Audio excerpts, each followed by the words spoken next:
Ngikhuluma ngele ukhansila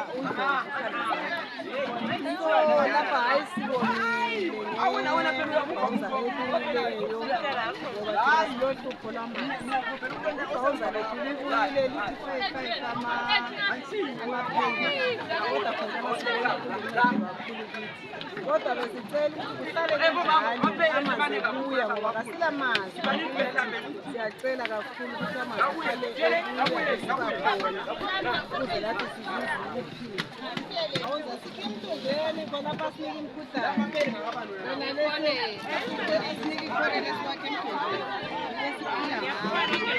amanzi sole 2 weeks ago. I just buy his available number. So lapha ngiwathatha la amanzi lakhiya lapha bayenza njani? Yeah, abakhiya. Bakhiya wesikhathi singana?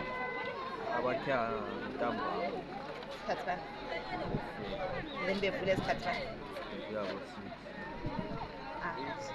And then ngikubona njengomuntu omncane umuntu omutsha kumele ukuthi ebesedinga imisebenzi esenzele imisebenzi endlini ubona ngani uphambanisa nje ukwenza into emele yenze Baje singagezanga singahamba singagezanga ngesipande ndakwenza uhlala bani nje dlala umama nobaba so yibo bakhela yamanzi alright sibonile leminyaka emingaki 19.